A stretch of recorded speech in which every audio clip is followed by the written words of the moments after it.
Leave it to people wandering on Google Earth to stumble upon the world's newest and weirdest places ever. Like this mysterious pyramid discovered in Antarctica. Soon enough, the internet blew up with all sorts of theories regarding this unusual shape. Could it be a sign from a different life form? Is this pyramid indeed natural, or is it man-made?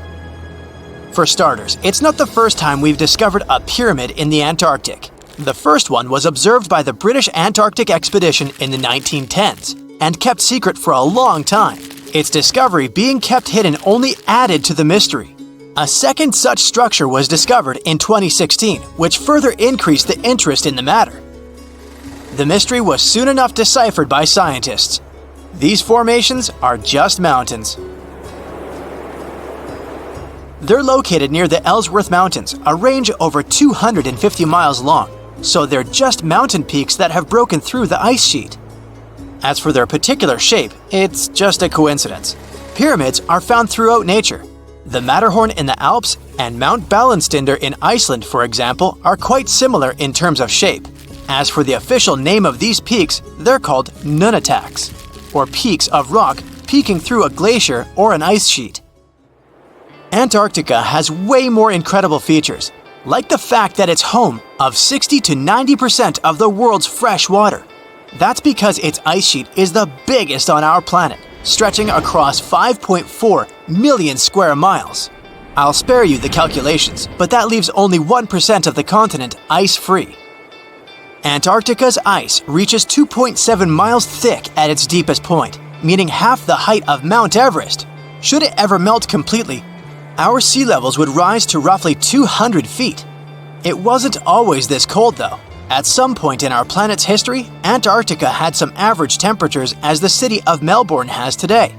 It took a lot of research, but scientists figured out that Antarctica's temperatures could have reached up to 62.6 degrees Fahrenheit.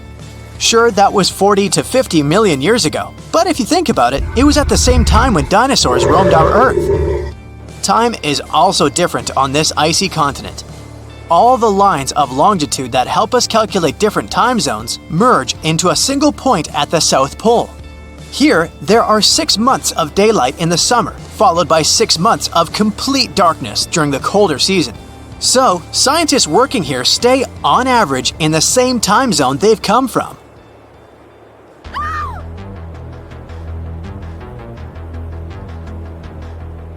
The Blood Falls aren't a chapter of a thriller movie. They are merely a series of waterfalls located in one of the driest regions of Antarctica. They emerge from an underground lake filled with a special type of bacteria. These little organisms use sulfates as fuel instead of sugars, which makes them very intriguing for scientists. The water contained in this lake is so full of iron that it basically just rusts when it meets air.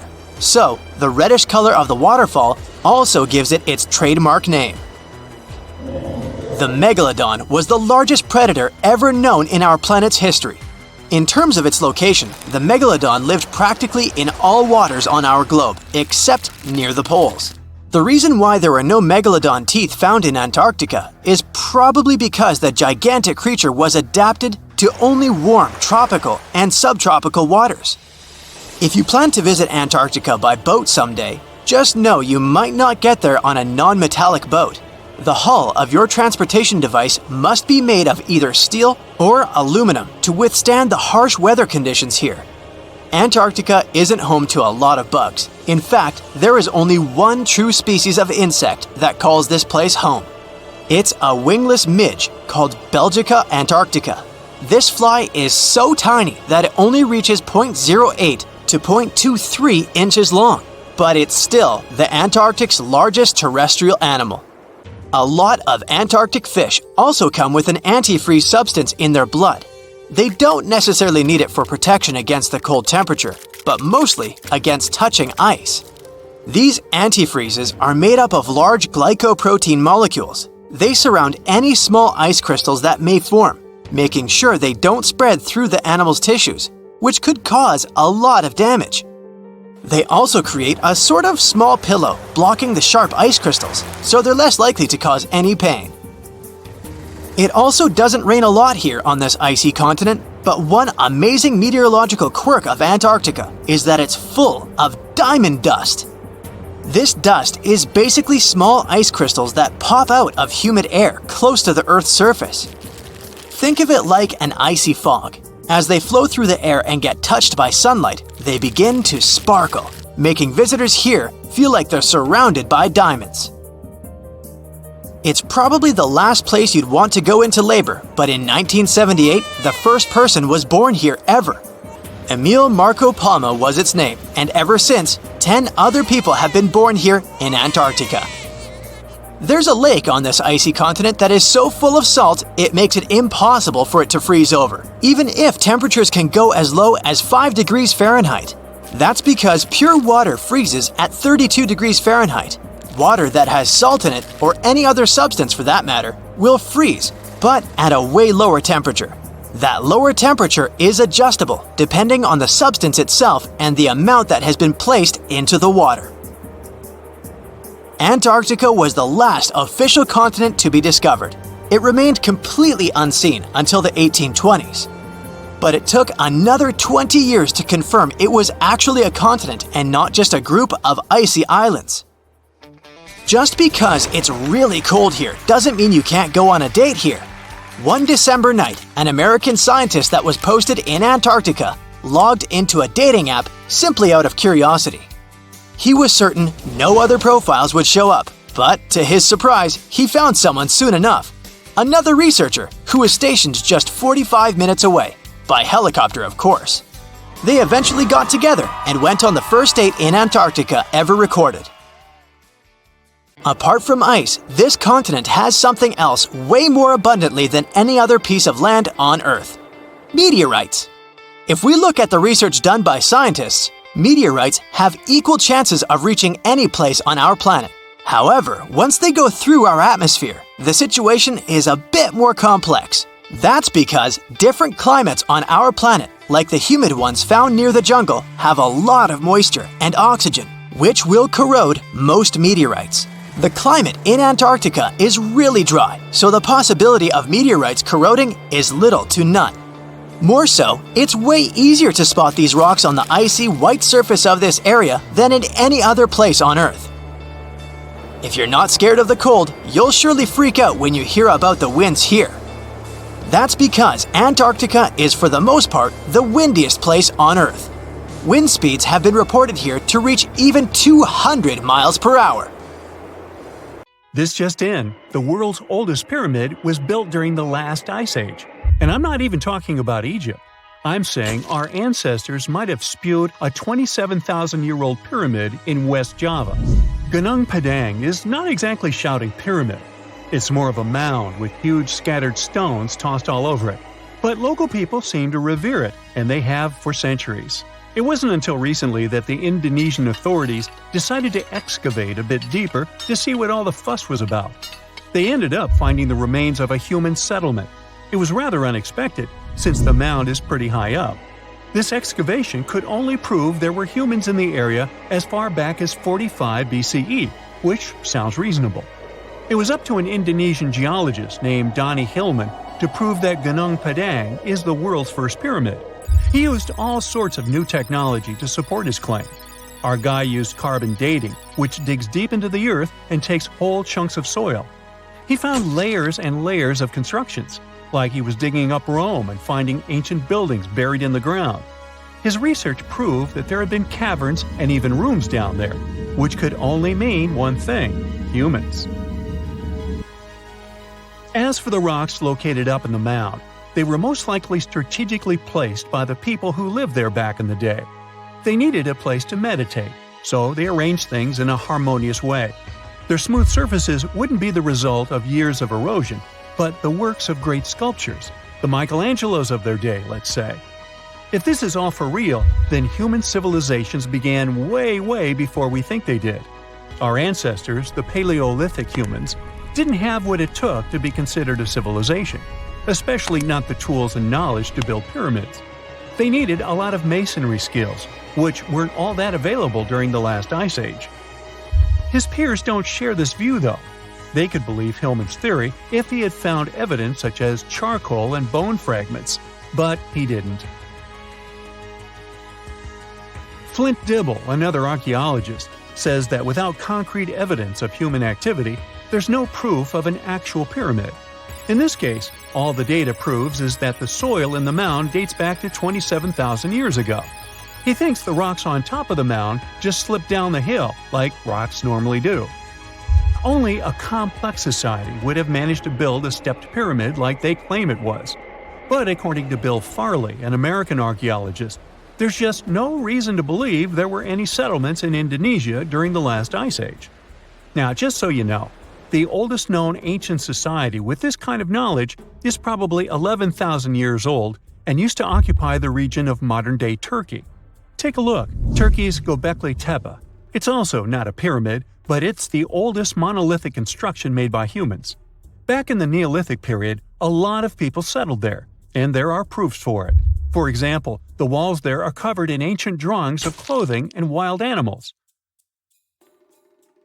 Until recently, the title of the world's oldest pyramid went to a three-sided construction known as the Djoser Pyramid in Egypt. Djoser is located just a few miles south of the Giza complex in a town called Saqqara.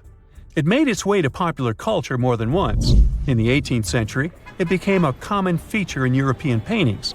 Young men from the cultural elite did a grand tour around the world, and Saqqara was at the top of their list.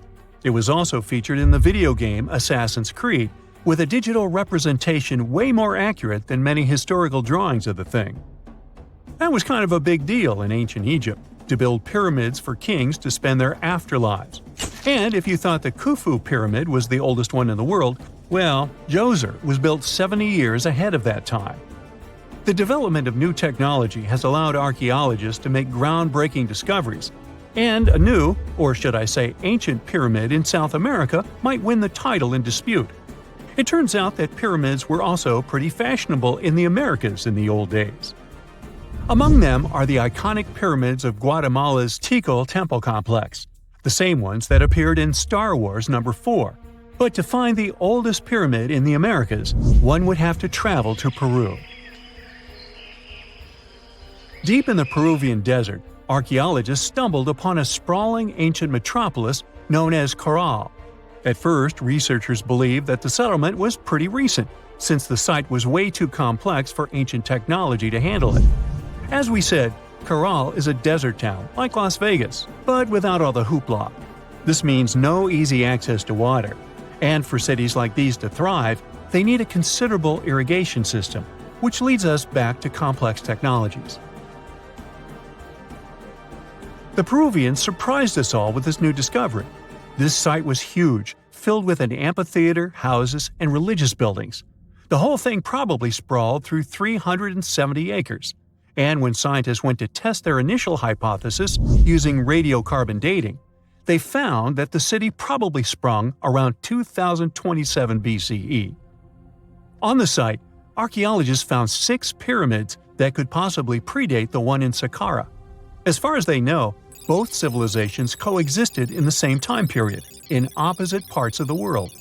But since researchers can't pinpoint the exact age of Caral's pyramids, it's pretty hard to guess which civilization completed their pyramid first. If only we had a crystal ball. Now, it just so happens that the shape of a pyramid is something that nature is able to produce all on its own, leaving us modern-day humans a bit confused. A classic example is the Japanese side of Yaonagani, which also goes by the name of Japan's Atlantis. The entire monument is about the size of 5 football fields and the height of a 5-story building. Explorers and scientists believe that Yaonagani dates back to 10,000 years ago. For Japan's top marine geologist, Professor Masaki Kimura, Yaonagani is the heritage of a lost civilization. Kimura has dived into exploring the ruins over 100 times over the past 10 years. To him, there are clear signs of human activity down there. Check out this triangular-shaped pool on the monument's surface. Kimura thinks it's actual proof of humans, because this triangle-shaped concave is a historical symbol of water fountains in the region. As it happens with a lot of these cases, not all scientists are convinced the same. For many, Yaonagani is probably the result of thousands of years of erosion, and the fact that the monument is composed of one massive rock leads them to believe it is not really human-made. Sure, these huge basalt columns may look like the ruins of a palace, but they're most likely the result of the intense volcanic activity in the region. And speaking of natural formations that really look like a human made it, a pyramid on Mars has been a hot topic lately. Humans have been keenly trying to prove that there is life on Mars for quite some time. But some are stretching it really far, saying that little green or gray people built a pyramid on the planet to try and build their own civilization. This picture was taken over a decade ago by the Mars Reconnaissance Orbiter, the MRO, but it started to resurface recently. It shows what looks like a three-sided pyramid.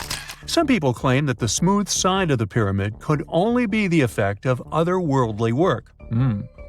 Then science comes along and explains that Mars is home to one of the deepest canyon systems in the whole solar system. The so-called pyramid is located in what is known as the Kandor-Chasma region. This Martian region has a bunch of similar formations that are nothing more than the result of erosion. Nothing supernatural going on there, apparently. X-rays are a type of invisible radiation that can pass through our bodies and objects. They're very important in the field of medicine because they allow doctors to see inside our bodies without having to perform surgery. Now, let's dive into how X-rays work. They're a kind of electromagnetic radiation, just like light or radio waves. However, they have much higher energy than light, which makes them able to go through objects that light cannot. Imagine you have a powerful flashlight. If you try to shine it through a wall, the light won't go through because the wall is too thick. But these rays have enough energy to go through walls and even our bodies. The discovery of X-rays happened by accident in the late 19th century. A scientist was experimenting with cathode rays, which are a type of radiation. He was working in his lab and noticed that a nearby fluorescent screen started to glow, even though it was not directly exposed to the cathode rays. He realized that something invisible was causing the fluorescence, and he named it X-ray, because X is the mathematical symbol for something unknown. He continued experimenting with such rays and discovered that they could pass through many objects, like flesh and bones, but not through denser materials like metal. He also found that X-rays could create images on photographic plates, just like a camera takes pictures. The way this works is quite fascinating. Imagine you're standing in front of a bright light and you hold your hand in front of your face. Your hand blocks the light and you can't see through it. But if you place a sheet of tissue paper in front of your hand, some light will pass through, and you'll be able to see the outline of your hand. X-rays work in a similar way. When a doctor wants to take an X-ray of a part of your body, they will ask you to stand or lie down next to a machine. This device has a special plate that can capture the image. Let's say the doctor wants to further examine your arm. They will place the X-ray plate on one side of your arm and the machine on the other side. Then, the machine will produce a controlled burst of X-rays that pass through your arm. Remember how we talked about the tissue paper allowing some light to pass through? Well, in this case, some of those X-rays will go through your arm, while others will be absorbed or blocked by the denser parts of your body, like bones. The plate captures the X-rays that pass through your arm, and it creates an image. This image shows the bones and other structures inside your body, allowing the doctor to see if there are any problems or injuries. Now, you might be wondering why X-rays can pass through some things but not others. It has to do with the density and composition of the objects. Denser materials like bones absorb more X-rays, so they appear white in the image. So when you look at the result, you'll see your bones as white shapes. Other tissues like muscles and organs are less dense and allow some of those rays to pass through, so they appear as gray shadows. What if I told you there's a whole new way you can peek inside objects, but without using X-rays? I'm not talking about magic powers. Take a comfortable seat while I explain what mugography is. This fascinating scientific technique allows us to see inside objects and even beneath the Earth's surface using a special type of particle called a muon. These elementary particles are very similar to electrons, but they're much heavier. They are created high up in the Earth's atmosphere when cosmic rays, which are particles coming from space, collide with the air molecules. Now, muons are special because they can pierce through different materials. They can pass through rock, soil, and even buildings. Scientists realized this potential back in the 1950s when they were studying cosmic rays and noticed that some of the particles could pass through thick materials. The first muography experiments took place in the 60s. Specialists discovered that muons can be detected using special devices called muon detectors. These detectors are usually placed underground or in specially designed laboratories to shield them from other particles and background radiation. Now let's dive into how muography actually works. Imagine you have a large object, like a pyramid, a mountain, or even an ancient statue, and you want to see what's inside without damaging it. First, detectors are positioned around the object or in the area you want to examine. These detectors are sensitive to muons and can track their paths. When such a particle passes through a detector, it leaves a trace, like footprints in the sand. By collecting data from multiple detectors, scientists can reconstruct the paths. Here's where things get really cool. The Earth's atmosphere acts like a natural filter for muons. It turns out that the more massive an object is, the more particles it will block. So, if you have a large, dense object like a mountain, fewer muons will pass through it compared to a smaller, less dense object, like an empty box.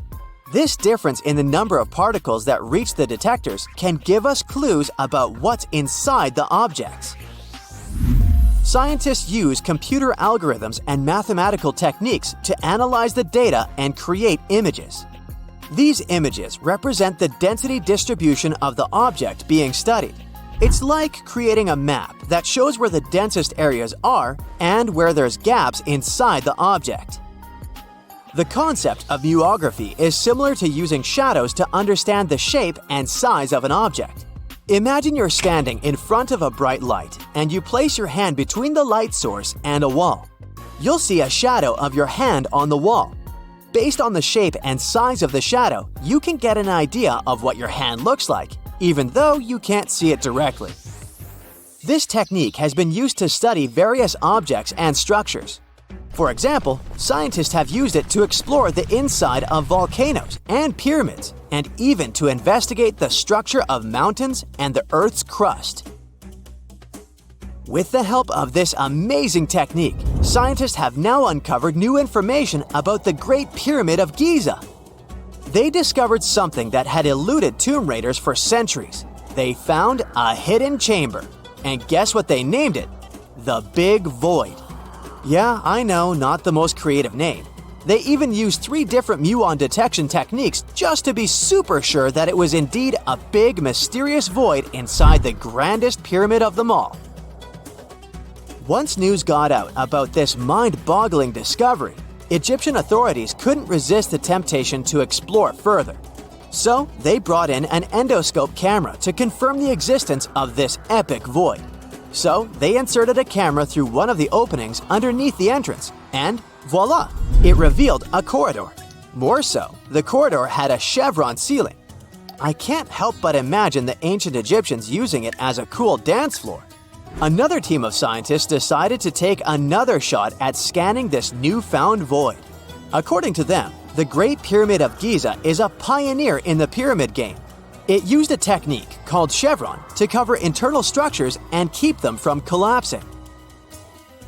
Now, why did the ancient Egyptians build this corridor and the grand void it leads to? One theory suggests that the corridor was built to relieve pressure inside the pyramid. Another theory says that the void could be a result of the pyramid's construction process. It could have been an internal ramp used to move roof blocks into position, and then it was left there or filled loosely with rubble. According to other enthusiastic explorers, there might be another burial chamber waiting to be discovered. They believe that the pyramids were built with a dash of randomness in the construction process. As the builders worked their magic, they realized that some chambers wouldn't be able to handle the weight of a majestic sarcophagus. So they made adjustments on the fly, creating new plans as they went along. What is a boat doing in the middle of a desert? You would expect to find a seagoing vessel closer to shore. This is the question archaeologists had been asking for decades. In 1988, there was a storm near one of the most important archaeological sites in ancient Egypt. A wooden structure emerged from the sand. It was hollowed out by termites. Scientists were determined to solve its mystery. In 2000, they began excavating the site near Abydos, Abydos. An American team of experts soon discovered a boat that was 70 feet long, and it wasn't alone. In total, there were 14 boats neatly resting next to each other. It was impossible to completely dig out the boats because of their poor condition. Luckily, the wood was preserved enough to get a sample. Analyses revealed that the boats were around 5,000 years old, the oldest fleet in human history to this date. The time of their construction predates the pyramids at Giza by half a millennium. Each ship of the fleet rested in a vault that matched its dimensions. The room was roughly a third of the size of a tennis court. It had mud brick walls that featured more than 120 drawings of boats. Ancient Egyptians incised them on whitewashed walls that were excellently preserved. Scientists have known about these mysterious chambers for well over a century. 1901, 1902. A British archaeologist, Arthur Weigel, stumbled upon a strange structure west of the River Nile. His team caught a glimpse of the interior walls. Sadly, a section of the roof collapsed, so they had to call off further exploration. Researchers abandoned the site, but its location remained on the maps. The boat's position first led scientists to think that they rested on a bank of the mighty Nile. But there was a problem with this theory. Today, the river flows almost 7 miles west of Abydos. Further studies of the surrounding terrain showed the Nile didn't change its course throughout history. Also, if the boats floated near a dock, they would be in unstable positions. The 14 vessels at Abydos were perfectly parallel to each other. There was only one conclusion possible. Someone had deliberately placed them like that. They must have gone through a lot of effort. Each boat had enough room for up to 30 rowers. These vessels could really float. They weren't models, but scholars still don't know if they actually sailed any body of water in ancient Egypt. This doesn't diminish the importance of the find. Previously, archaeologists found only small-scale models. In King Tut's tomb alone, there were 35 boat models. For a long time, these figurines were the only clues as to how ancient Egyptian vessels looked like. The boat's design confirms that they were the real deal. They are the earliest surviving examples of something called built boats. Ancient people constructed primitive vessels by hollowing out large tree trunks. The alternative was reed that was tied together to form a raft. The boats at Abydos had planks tied together. This was a major breakthrough in shipbuilding. During their lifetime, the boats must have seemed impressive. Timber was a valuable commodity at the time. There was no wood in the desert. Cedar had to be imported from Lebanon. The only person who could afford such luxury was the pharaoh. Studying the area around the ancient fleet provided more answers. Scientists discovered a mud brick structure where Egyptians worshipped the pharaoh. Its approximate date of construction matches that of the wooden boats. The same bricks out of which this building was made were used to encase the fleet. At the time of their construction, the rooms they were stored in had a ceiling. That's the section that archaeologists stumbled upon in the early 20th century. Just like mummies and coffins, these marvelous ships rested inside splendid vaults. The exterior of these rooms was also impressive. The outer walls originally had a plaster of white limestone. It reflected sunlight. In the desert sun, the structure housing the boats must have shone from miles away. Ancient Egyptian builders used the same technique to cover the pyramids 500 years later. Today, their surface looks jagged, but it wasn't always like this. When they were constructed, the pyramids had a top layer of fine white limestone. Their surface was smooth and it gleamed in the sunlight. Instead of stairs, the outer layer of the pyramids was more of a sleek ramp. Archaeologists were left with one final question. Which pharaoh owned the fleet? The answer lay just a mile from the site. This is where the tomb of a pharaoh from the 5th dynasty rested, King Senwosret III. Its time and style of construction matched the ones of the chambers with boats. The very end of his rule might explain how the boats ended up in the middle of the desert. The pharaoh probably passed away in northern Egypt. Then his body was transported down the Nile to Abydos in a marvelous procession of decorated boats. The vessels were later lowered to chambers near the final resting place of their owner. This had a symbolic meaning. In the ancient Egyptians' belief system, ships played a key role. Their supreme deity was Ra. He traveled through the sky during the day in the form of the sun. At nighttime, he sailed through the netherworld in a solar boat. The pharaoh identified himself with Ra. That's why he needed boats in the afterlife. That was the only way to regenerate himself. Just as the sun rises every day above the horizon. This belief existed for thousands of years. The more famous Pharaoh Khufu also had a ship. Scientists found it in 1954 next to his pyramid at Giza. It is some 4 centuries younger than the fleet at Abydos. But Khufu's ship was almost 2 times longer. The Great Pyramid of Giza and King Tut's tomb are some of the most famous archaeological finds in Egypt. But there are many more secrets hiding beneath the endless sands of the Sahara Desert. Recently, 2020, archaeologists found a lost city there. They have labeled it as the most important discovery since King Tut's tomb, 1922. The city of Aten is some 3,000 years old. Historians hope it will give them a unique insight into the everyday life of ancient Egyptians. The famous archaeologist and Egyptologist Zahi Hawass proclaimed the site a lost golden city. Aten sits some 300 miles south of Egypt's capital, Cairo. It is close to the famous Valley of the Kings. Archaeologists first found sections of mud brick walls that spread out in all directions. They discovered complete rooms with tools of everyday life inside. The research team unearthed a bakery, a residential neighborhood, and an administrative district. They all date back to the time when the Egyptian civilization was the wealthiest in its long history. They were also the first to make objects from iron. In 1911, scientists found a set of iron beads near a village in Lower Egypt, El Girza. These are the earliest known iron artifacts. The discovery is literally out of this world. Ancient people made them by beating into shape a piece of a meteorite. The 9 beads were once part of an ornate necklace. They are now blackened and corroded, which is perfectly normal for a piece of jewelry that is over 5,000 years old. They consist of an iron-nickel alloy. Researchers were impressed by the skill of ancient jewelers who processed the beads. Their craftsmanship is more impressive when you think that they didn't know the stellar origins of the material. The Great Pyramid of Giza also has a remarkable feature. An international research group investigated the electromagnetic response of the structure to radio waves.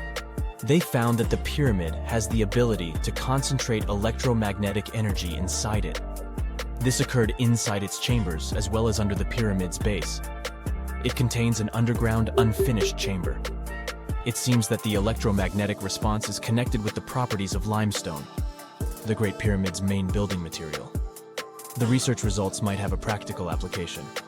The way solar cells and nanosensors function could be improved by this remarkable find. The year is 2160. The place, the Pacific Ocean off the coast of Japan. The ocean seems calm, at least the surface does. The ocean floor is cracking right now. Boom! The earth opens up, magma shoots out. The crack in the ocean floor triggers an earthquake and a massive amount of energy shoots into the ocean. And now for gravity to get involved. It pulls the water down and makes it move faster and faster. It's a tsunami. A wave as high as a skyscraper plows toward Tokyo at 500 miles per hour. That's millions of tons of water. It would be awesome to take a picture of it, but there's no time to admire the power of nature. The tsunami's about to hit Tokyo Bay. The tsunami smashes ashore and starts attacking the largest structure on the planet, the Tokyo Pyramid Metropolis. It's 6,600 feet tall. That's 5 times the height of the Empire State Building. Imagine if the entire population of Denver, Colorado lived and worked in one building. The Tokyo Pyramid Metropolis, TPM, can handle 750,000 people at a time. Incredibly, the structure withstands the impact, and most of the tsunami's energy seems to have just disappeared. This time, engineering stands up to nature. TPM was built by the Shimizu Corporation, which was founded in 1804. The pyramid is the most stable structure around. If you don't believe me, go to Egypt and see the Great Pyramid of Giza. It's lasted 4,500 years and it's still going strong. The TPM is built on water and consists of 204 individual pyramids. They look like bunches of grapes stacked on top of each other, 8 tiers in all. Only in this case, each grape is the size of a Vegas casino. The TPM's actually hollow. That's how it defends itself against typhoons and tsunamis. It doesn't meet the wind and waves head-on, but lets all that energy just pass right through it. Robots and autonomous control systems run this place. It runs on solar, wind, and wave energy. The pyramids are connected by passages, all in all about 85 miles worth. They connect everything and are maintained by AI that always finds you the fastest way to get from Pyramid A to Pyramid B. The TPA's obviously the city of the future, but human tech isn't quite ready for it just yet. Originally, engineers decided to install the pyramid on 36 columns, all dug into the ocean bed. If you build a pyramid that size out of steel and concrete, you'd be looking at 50 million tons of load press in on itself. The TPM would have collapsed under its own weight and imploded into the ocean. They needed something 1,000 times lighter than concrete and stronger than steel. So, what's this futuristic material? Look at this old guy. It's the first car on the planet with an internal combustion engine. It hit the road in 1885. And this is the first artificial satellite that humans launched into space. It only took an evolutionary blip to go from the first horseless carriage to our first flight into space. That TPM's not looking so ridiculous. Hey, we can do anything. The solution is carbon, and it's everywhere. It's the rod in your pencil, and the diamond in your crown or ring or industrial drill. But we don't just need ordinary carbon, we need graphene. It's a type of carbon we can make nanotubes out of. They're thinner than a human hair, but 400 times stronger than steel. And most importantly, they're light. Nanotubes aren't affected by chemicals, oxygen, or water. Perfect for the TPM. That's just a fancy way of saying the thing's not gonna rust. Shimizu has plans for a power station on the moon, an underwater city, transforming the Sahara Desert into a huge oasis, and much more. But they aren't the only ones changing the planet. The Netherlands is the size of 2 New Jerseys, and about 30% of it is below sea level. To protect their country from water, the Dutch built dams, lots of them. But that's just defense. In 1986, they decided to go on offense and take back some of the land from the sea. The first dam was 19 miles long. It basically turned a bay into a lake. The second dam sealed the deal. After 42 years of work, the Netherlands got itself a whole new province larger than Los Angeles. Humans have done the same thing all over the world, like in Hong Kong, the Philippines, Italy. Hey, take that, water! What about building stuff on land that's already land? Before NASA's missions to Mars, the most expensive project in history was the construction of the interstate highway system in the United States. It took about 35 years to finish. In today's money, it cost about $530 billion. All that cash bought 46,000 miles of road. That's almost 2 times around the globe. There are over 270 million vehicles in the US, more than Japan, Brazil, India, and Germany combined. But in terms of sheer effort, the roads of Rome were way more impressive. Over 2,000 years before the first automobile, the Romans built a huge network of roads, 50,000 miles long. They connected Ireland with Egypt and Turkey with Spain. The roads were pretty safe, and travelers could stay in hotels, dine in cafes, or mail a letter at the nearest post office. Only about 30% of the Earth's surface is land. The world's oceans, rivers, and lakes are full of life, and it seemed like a ridiculous task to catalog everything living in there. But 2,700 scientists from 80 countries decided to team up to do it. The cost? $650 million. Those scientists spent 10 years searching for old and new species. It was one of the biggest science projects ever attempted. They even discovered about 6,000 new species of fish, squid, and algae. The Great Wall of China is huge. 13,000 miles of walls, natural barriers, and trenches. That's about 2 times the distance from Alaska to Australia. They built it over a period of 2,000 years with no trucks, bulldozers, electricity, just raw people power. Modern China's not exactly dropping the ball. In 2 years, China used more concrete for construction than the US ever did. I mean ever.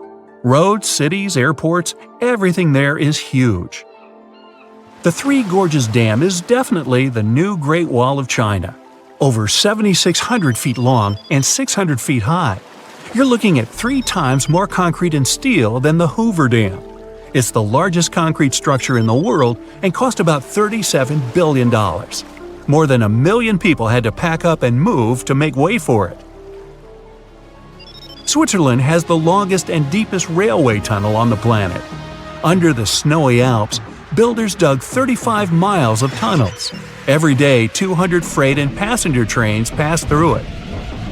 The amount of rock they took out to make the tunnel is about the same as 5 Great Pyramids. The whole thing cost about $12 billion. Egypt's one of the oldest nations on the planet, but now they're building one of the newest cities. It's going to be about the size of Singapore and filled with 6 million lucky people. There's going to be apartments, government buildings, entertainment, even an opera house. Oh, and a park that'll make Central Park look like someone's backyard. When it's finished, it'll be Egypt's new capital. So why bother? Well, by 2050, Cairo's going to have about 40 million people in it. Looks like they'll need more than one new city. The first flights to the moon cost about $280 billion in today's money. But SpaceX isn't letting price get in its way. The company plans to build a colony on Mars with a population of 1 million by 2050. They claim that once the program starts, you'll be able to buy a ticket to Mars for as little as $100,000. But the biggest science project ever is definitely the International Space Station. It weighs as much as 2 Boeing 747s and zooms through space at the speed of 17,500 miles per hour. That pencils out to be 5 miles per second. The station orbits the Earth 16 times per day, and it doesn't come cheap. Luckily, a whole bunch of countries share the bill, but it's definitely the most expensive room service anywhere in the galaxy. It costs $10,000 to deliver a bottle of water from Earth to the space station. Hey, at that price, I think it's important to ask, sparkling or still?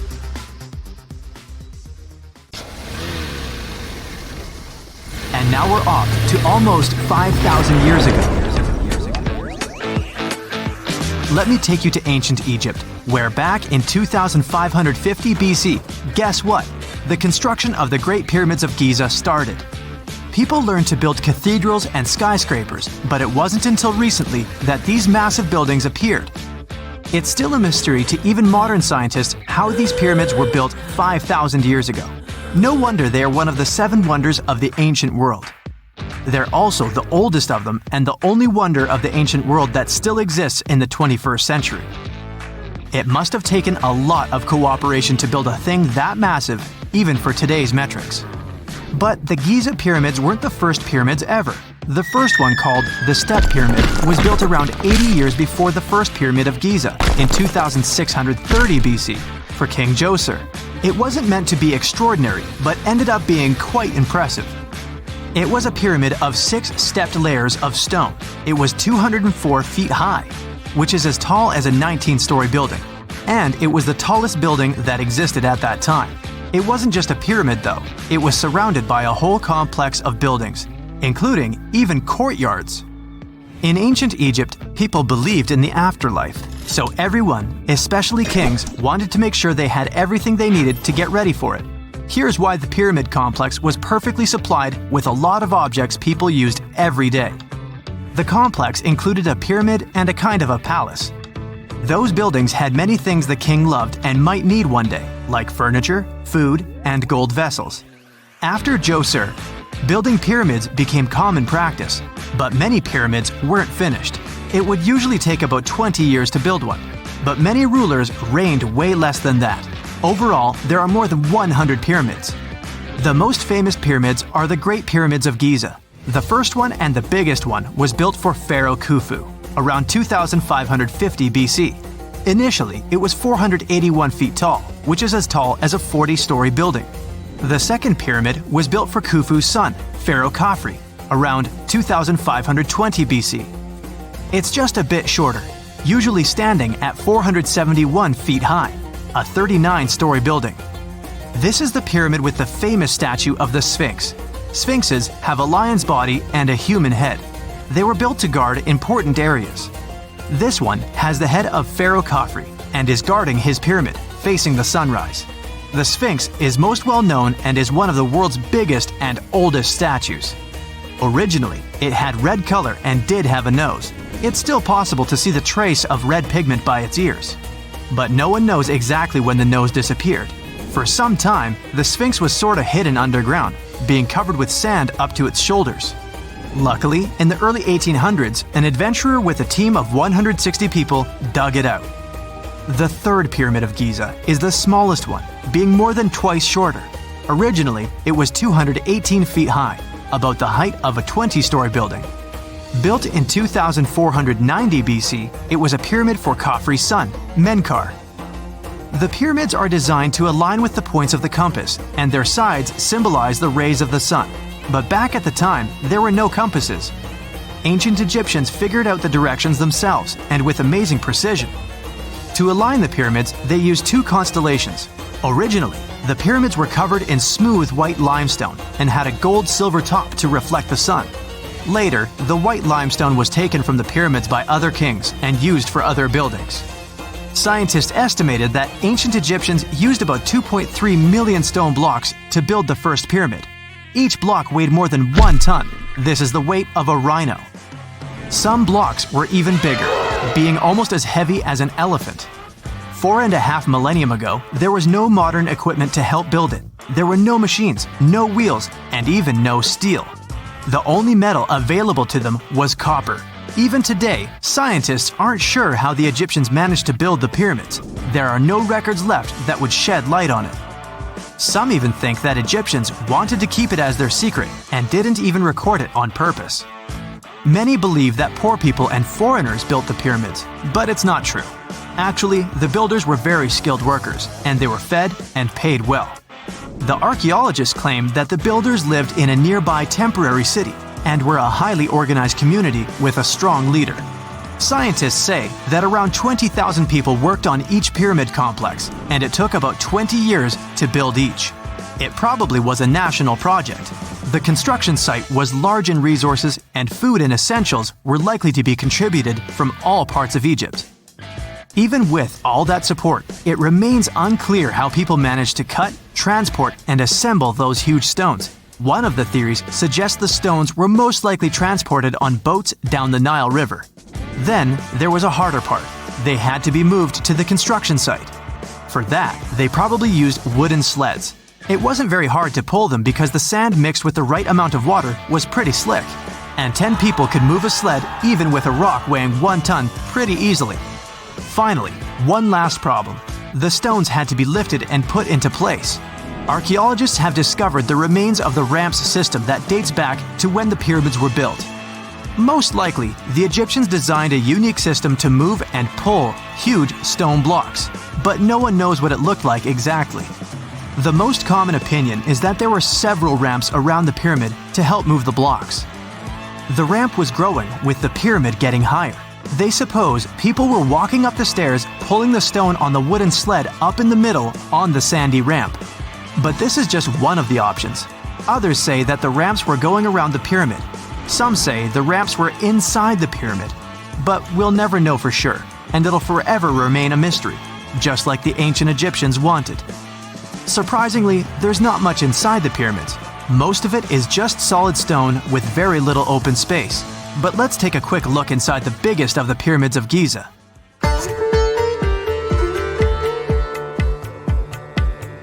From the entrance, there are 2 stairs, one going down and the other one going up. The descending one takes you to a chamber located underground. That's where the pharaohs are, but not in this pyramid because Khufu wanted to stay higher. The underground room is partly unfinished, The room with Khufu's sarcophagus is called the King's Chamber. It's upstairs and then through the tall and long Grand Gallery. Below the King's Chamber, there's a room called the Queen's Chamber.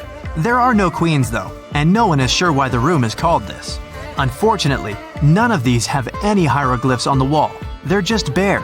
If you want to see them, you should go to the other rooms that are decorated. Those pieces of art are depictions of ancient Egypt's culture and daily life. The texts allow researchers to study their language and grammar. Sadly, the treasures that once were here in the pyramid are long stolen. From that room, there are several tunnels for an unknown purpose. There are many tunnels and passages inside the pyramids. There are many chambers and shafts and secret ways. Scientists have been sending little robots with cameras there for some decades already. And the robots did discover another chamber a bit upstairs with hieroglyphs on the walls. But even today, much of the pyramids is still unknown, and there's no so-called building plan of the pyramids. Egyptians did create a mystery no one can crack for 4,500 years already. Scientists recently started to X-ray the pyramid to learn what's inside it without entering it and its narrow, mysterious tunnels. The year is 1923. Two teenagers sneak out of their homes in the middle of the night in Florida City. Rumor had it that an old man was building a rock castle by himself. But every time someone tried to see what the old man was doing, he would stop working. The curious teens managed to sneak into Ed's backyard and saw something they could later describe as magic.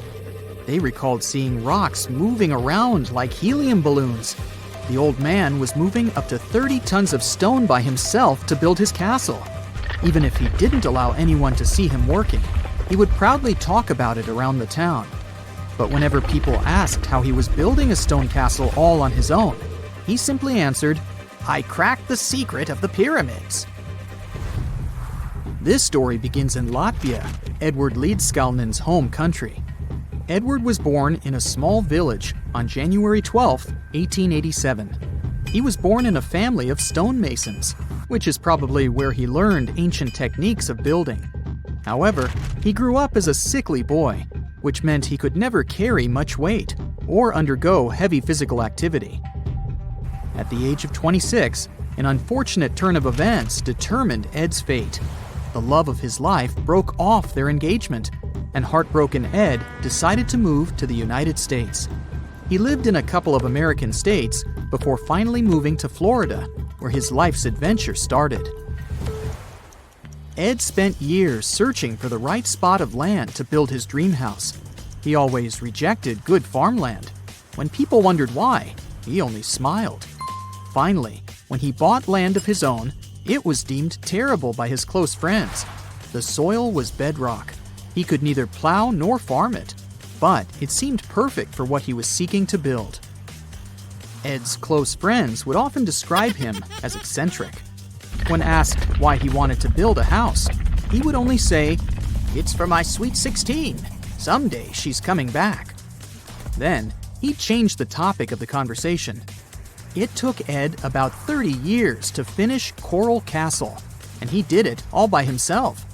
He would only work under the cloak of night and never let anyone see what he was doing. The completed Coral Castle embodies a number of unsolved mysteries. If you were to visit the site back then, you'd have to go through a 9-ton, 8-foot-tall revolving gate door that even a kid could push with just one finger. Ed was so proud of this door that he originally named the site Rock Gate Park. It was renamed Coral Castle only much later, after Ed's passing. Once inside, visitors would access the incredible wonders of Ed's constructions: towers, mystic symbols, furniture, and swing sets, all made entirely of monolithic blocks of stone. The stones are set on top of each other, using only their weight to keep them together. And believe it or not, the entire park gathers around 1,100 tons of stone.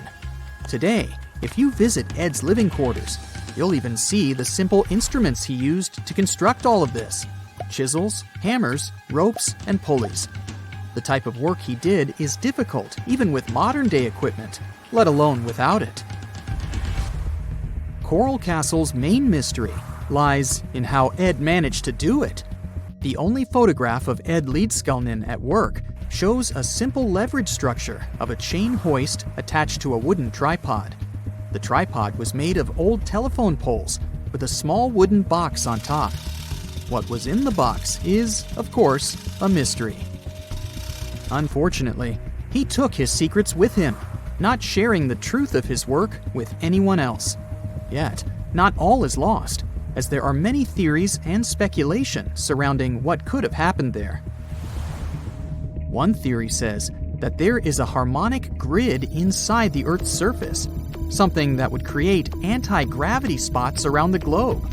It's believed that Coral Castle was built in such a spot. This could explain why it took Ed so long to find land that pleased him.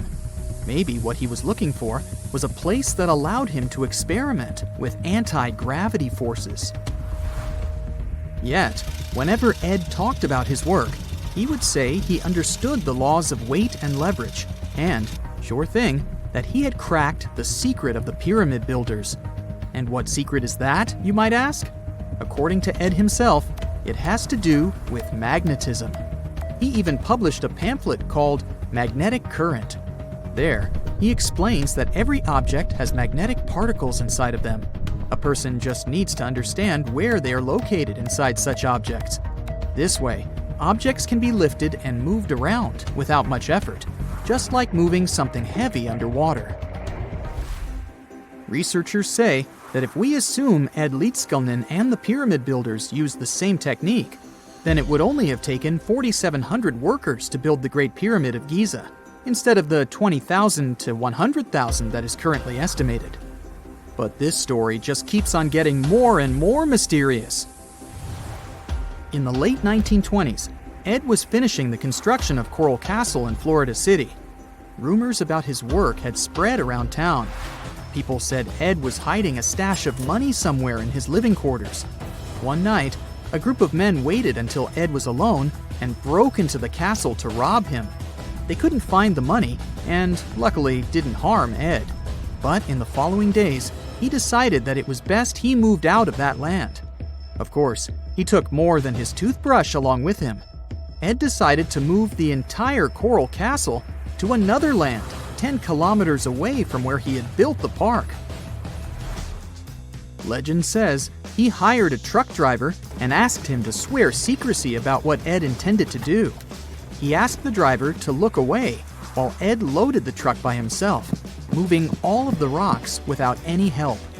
With the truck loaded, Ed and his castle moved to Homestead, Florida, where the park is located until this day. In 1986, a group of engineers from Florida University was called to try to fix the park's gate entrance, the 9-ton revolving door that Ed was so proud of. They arrived with plenty of modern-day equipment, including a 20-ton crane. When the engineers took the door down, they noticed that Ed had used a strange circular stone at the bottom of the revolving door. The engineers couldn't understand how this frisbee-sized rock could withstand 9 tons of weight without breaking into pieces. They sent the rock to the geology department at the University of Florida, but the geologists simply returned the rock, saying they couldn't find a match of this rock in their databases. They couldn't determine its origin.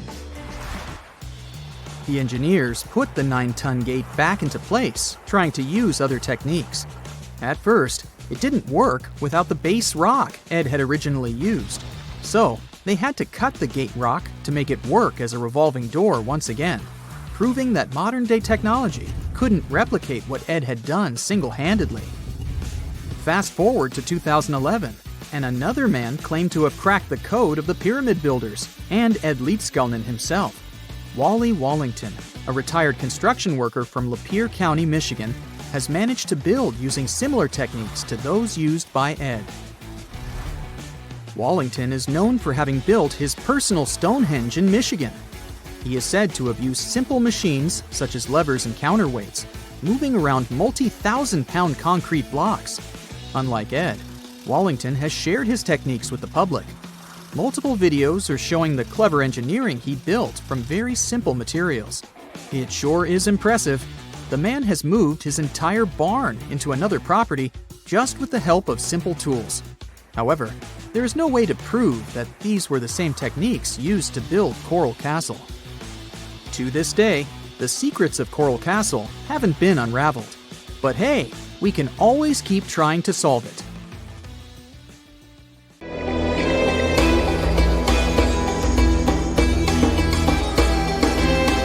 The Great Pyramid was created as the final resting place of ancient Egyptian monarch Khufu. According to legend, French leader Napoleon entered the Great Pyramid and came back out looking shaken and super pale. He never revealed what he saw inside, but whatever it was is said to have affected him for the rest of his life. When Napoleon entered the pyramid, he would have walked through a super tight and ascending passageway. He'd then go through another passageway, known as the Great Chamber. This corridor would have been much taller than the previous one, and would have cobbles too. He'd then reach the King's Chamber, the centerpiece of the Great Pyramid, which was lined with huge blocks of granite. But it wouldn't have looked as grand as we might imagine. There are no hieroglyphics decorating its walls, as Egyptians only began decorating the burial chambers of pyramids much later on. The pharaoh's tombs deep inside the pyramid would have also been filled with treasures, from chunks of gold to the world's most expensive jewelry. But this would have all been looted a long time ago. The only thing that probably would have been left in there would have been a huge sarcophagus, which would have once contained the king's mummy. He'd also have to walk past the queen's chamber. This room most likely didn't hold any queens though, as pyramids were usually only built for one person. There are mysterious tunnels leading from here. To this day, no one is really sure what they're there for. And that's not the only mysterious and creepy thing Napoleon may have encountered, as stories of pharaohs leaving ancient curses on pyramids go way back. Many pyramids had warnings written on the outside, telling of horrifying things that would happen to those who entered and disturbed the peace. We might not know what exactly Napoleon found in the Great Pyramid that scared him so much, but we know for sure what was found in Tutankhamun's tomb. Tutankhamun was an ancient Egyptian pharaoh who was only 8 or 9 years old when he took to the throne. He became a cultural phenomenon when his tomb was discovered almost completely intact in 1922.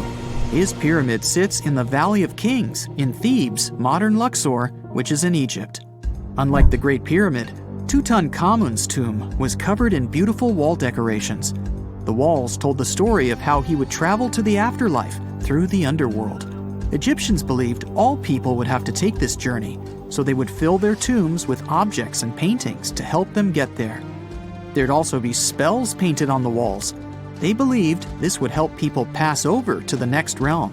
The journey would be pretty long, and for that reason, the ancient Egyptians would also fill the pyramids with food. Tutankhamun's pyramid was filled with 8 fruit baskets. They even found something called gingerbread fruit in there. The rooms were jam-packed with furniture, statues, clothes, and staffs, amongst a whole bunch of other things. You'd likely find a lot of clothes and expensive jewelry in the pyramids as well. The ancient Egyptians wanted their ancestors to travel in style to the afterlife. They put Tutankhamun in his final resting place with over 50 pieces of clothing, all of the highest quality. There were tunics, scarves, gloves, and headdresses, and a ton of jewelry. Bracelets, pendants, necklaces, rings, and scarabs for protection were all found inside. Each of them was made of gold or precious stones. There were also fans made of ostrich feathers to keep the old pharaoh cool in the hot Egyptian sun. But the temperature inside the pyramids never actually went above 68 degrees Fahrenheit. The ancient Egyptians developed a super cool air conditioning system that we don't fully understand even today. Tutankhamun's pyramid also contained 130 walking sticks made from ebony, ivory, silver, and gold to help him on his journey. There were 3 chariots hidden away in case he got tired of all the walking.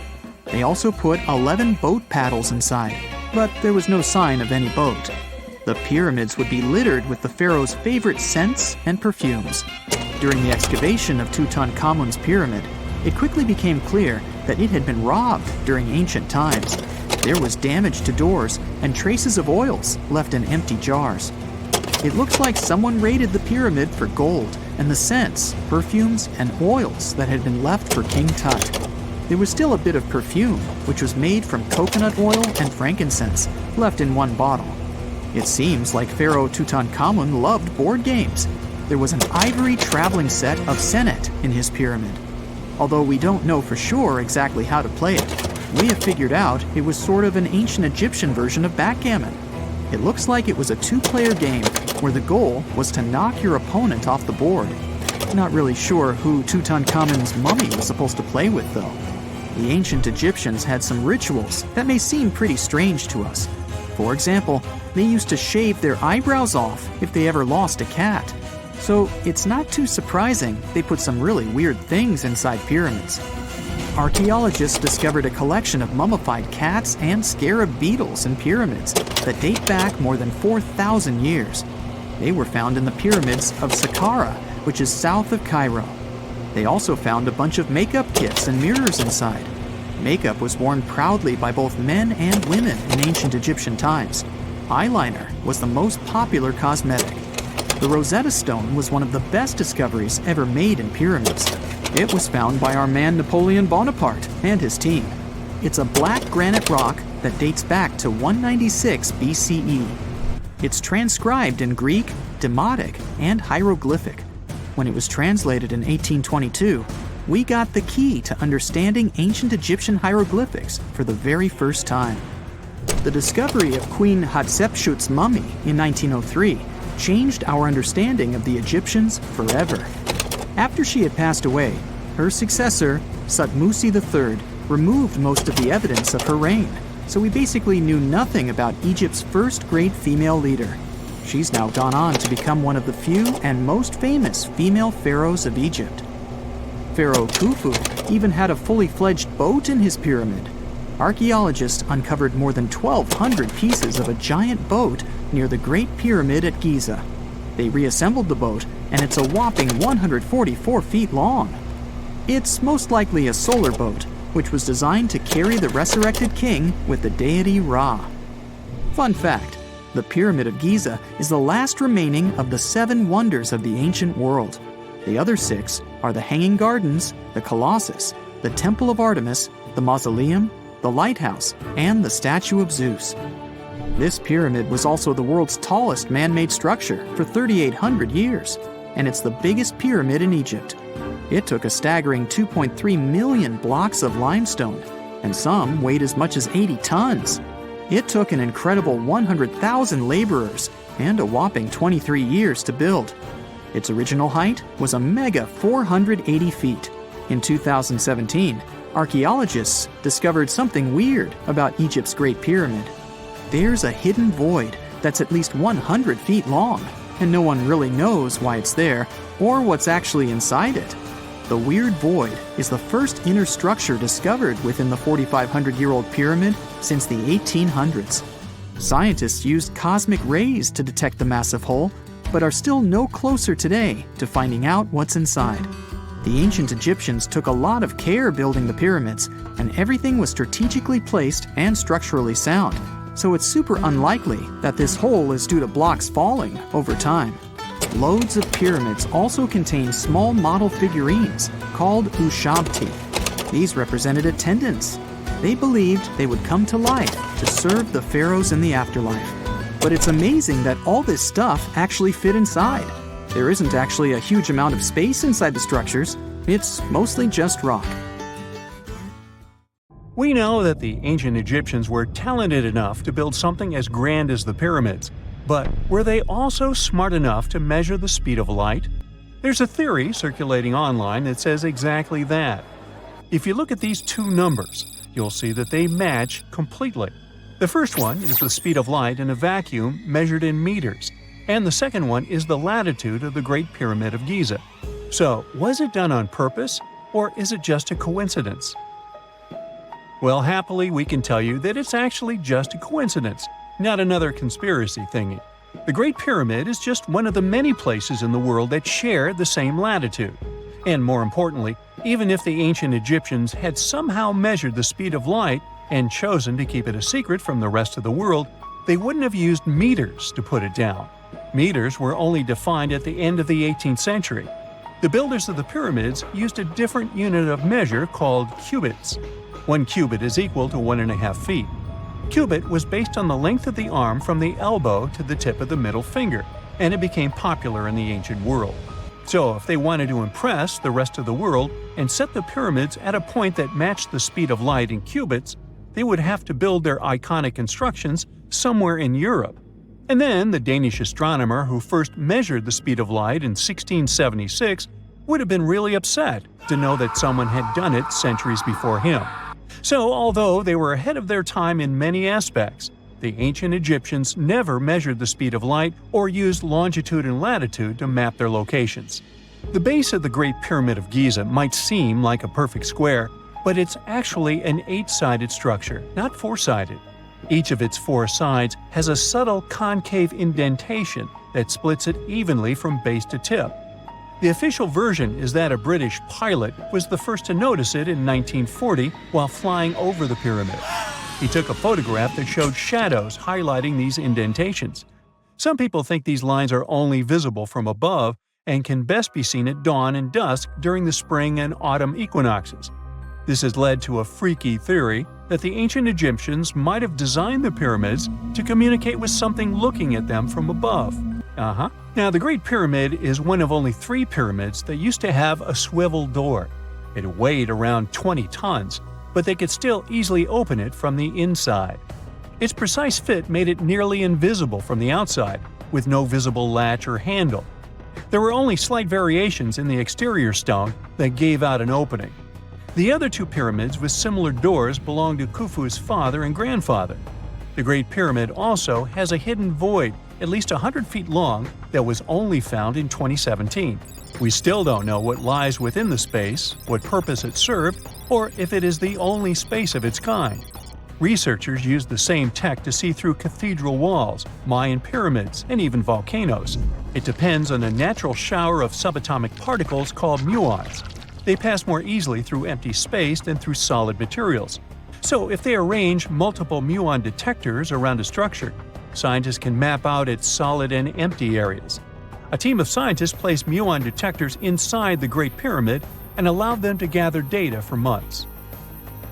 Scientists have analyzed samples of the mortar used to build the pyramids many times. Although we know its composition, modern technology still can't replicate it. The mortar is mostly made from processed gypsum, but it wasn't used like the cement we use for bricks today. Instead, they used it to support the joints between the massive stones as they were set in place. The estimated amount they needed to construct the Great Pyramid was around 500,000 tons of mortar. The gypsum mortar is stronger than the stones themselves and has held up for thousands of years. Now, all 4 sides of the Great Pyramid are aligned with the cardinal points – north, south, east, and west. According to geologist and engineer Glenn Dash, the alignment is accurate to within 4 minutes of arc, or 1/15th of a degree. The architects managed to achieve this without modern tools like drones, blueprints, or computers. Many researchers try to explain this construction miracle. Maybe they used the pole star or the sun's shadow. Dash recently proposed a new, simpler idea. The Egyptians might have used the autumnal equinox to align the pyramids. It happens twice a year when the Earth's equator passes through the center of the sun's disk, making day and night nearly equal in length. To test his theory, Dash conducted an experiment on the 22nd of September 2016, the first day of the fall equinox. He used a special rod the Egyptians had to cast a shadow and tracked its tip at regular intervals, forming a smooth curve. By connecting 2 points of the curve with a taut string, he created an almost perfect east-west line. Dash noted that on the equinox, the shadow's tip runs in a straight line, nearly perfectly east-west, and with a slight counterclockwise error. There's a similar error in the pyramids. Although his experiment was conducted in Connecticut, Dash believes that the same method would work in Egypt. All the ancient Egyptians needed was a clear, sunny day. They could determine the fall equinox by counting 91 days from the summer solstice. But they left us few clues, and no engineering documents or architectural plans have been found that explain their methods. So they might have mapped shadows, but it's not definite. Now, scientists have long wondered how heavy stone blocks were carried to the pyramid sites, and they might finally have an answer. A research team from the University of North Carolina, Wilmington, has discovered that 31 pyramids are likely to have been built along a long-lost ancient branch of the River Nile. It's now hidden under desert and farmland. For many years, archaeologists have thought that ancient Egyptians must have used a nearby waterway to transport materials, equipment, people, and whatever else they needed to build the pyramids on the river. But up until now, they weren't certain of the location, shape, size, or proximity of this waterway to the site of the pyramids. The group of researchers used radar satellite imagery, historical maps, geophysical surveys, and sediment coring to map the river branch. They believe it was buried by a major drought and sandstorms thousands of years ago. The team managed to go below the sand surface and get images of some hidden features thanks to radar technology. They found hidden rivers and ancient structures running at the foothills of where most of the ancient Egyptian pyramids lie. The discovery of this extinct river branch helps explain the high pyramid density between Giza and Lisht, in what is now an inhospitable area of the Sahara Desert. Now, Egypt isn't the only country with the most pyramids in the world. The champion's title here goes to its southern neighbor, Sudan. It has between 200 and 255 pyramids, compared to Egypt's measly 138. They were built by members of the Kingdom of Kush, an ancient civilization that ruled the lands along the Nile River many years ago. They started erecting pyramids around 500 years after the Egyptians had stopped doing it. Their pyramids are much smaller than the Egyptian ones, but were built for the same purposes. Archaeologists are still working to find out how the pyramids in the Sudan were built, how long it took to complete them, and what happened to their society. Imagine working 7 days a week on a large-scale construction site. You, along with thousands of others, carry millions of stone blocks and put them on top of each other according to a complex system. You work without modern construction equipment. You have no air conditioning or constant access to water. It's so hot outside that you can fry eggs on the road. You've been building the pyramid for decades, and now, when it's finally done, you enjoy the result of the colossal work of thousands of people. You're looking at a giant cultural monument of global value that will freeze in time and amaze people for tens of thousands of years. A few thousand years have passed. People in the 21st century see the pyramids and are like, wow, I can't believe humans have built this. Yeah, the people who built the pyramids wouldn't have appreciated such a theory. But actually, there are reasons to believe that people built it using some fantastic technology. From the outside, it seems the Great Pyramids are just big triangles of stone. People just put some heavy blocks on top of each other, and that's it. In fact, the design seems too perfect to be true. The pyramid consists of more than 2 million blocks. They lay so close to each other and are so even that you couldn't squeeze even a thin sheet of paper between them. Scientists still can't figure out the exact technology for building the Egyptian pyramids. One of the biggest and most famous is the Great Pyramid of Giza. This huge construction, well known all over the world, has one big secret. There should be a capstone on top of the pyramid. It's a triangular-shaped stone block, a small pyramid on top of a huge one. It's also called a pyramidion. The builders of ancient Egypt made it out of granite and limestone and covered it with gold. No records or old drawings prove that there was a pyramidion at the top of the Great Pyramid of Giza. But there's another ancient Egyptian structure with such a triangle, the Red Pyramid. It was built before the Great One, and its capstone has survived to this day. Archaeologists have found and reconstructed it. But where could the capstone of the Great Pyramid be? It's a mystery that still has no answer. Some are sure that some thieves have stolen it from the top. Maybe they just climbed up and pushed the pyramidion down. It makes perfect sense. The capstone was probably the most valuable element of the pyramid. Many scientists and archaeologists still don't know its exact purpose. Some believe that this peak covered with gold glorified the pharaohs. The capstone reflected moonlight at night and illuminated the entire space around it. During the day, the capstone reflected sunlight with its shiny surface. You could have noticed it from afar. The top of the pyramid was a kind of guiding star for lost travelers. All other stone blocks of the pyramid consist of limestone. People polished them to make them look shiny. In the past, they were even glowing and reflected light.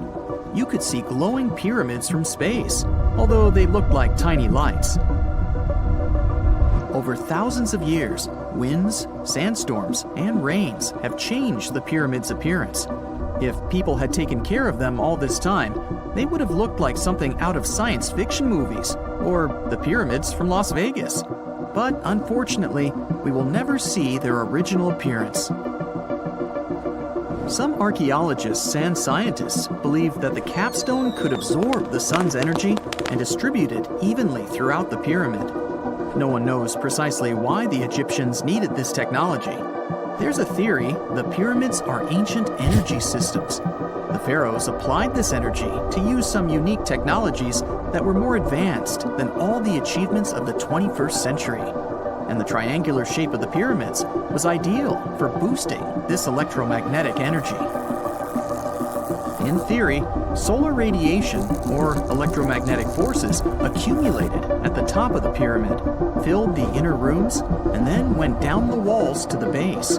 Any surface distortion could prevent the flow from spreading, so they had to create a perfectly smooth surface. That's why they installed the blocks so that nobody could squeeze a needle or razor blade between them. Many people believe in this theory because they built the pyramids from limestone. This material can hold energy inside itself. In the inner part, they created granite deposits to cause air ionization, that is, to create an electric charge. They also dug channels under the pyramid for water to transmit electricity. And at the top, they put a gold capstone, the best conductor of electricity. So, this is how you get a great power generator. Different cultures used similar technologies to create electricity all over the world. But these are all theories. If it had been working, humanity would have used these technologies today.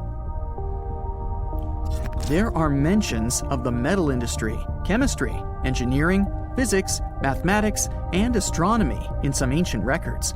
Most scientists don't believe in all these things. We know the detailed stages of the technology's development in different cultures. In the 21st century, scientists, historians, and anthropologists can track the evolution of all modern devices. If people had created some technological inventions in ancient times, the history of the world would have looked different. Perhaps all the achievements of antiquity could have been wiped off the face of the earth by global cataclysms. And it can happen to us. Just imagine how people would dig up a laptop in 5,000 years. Perhaps they wouldn't understand what kind of device it is. Another Egyptian wonder surrounded by mystery is the statue of the Sphinx. The Egyptians carved it out of a single massive piece of limestone about 4.5 thousand years ago. But scientists still don't know the exact date of its construction or who built it.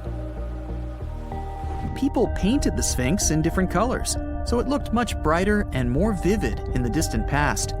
It was shining just like the Great Pyramids.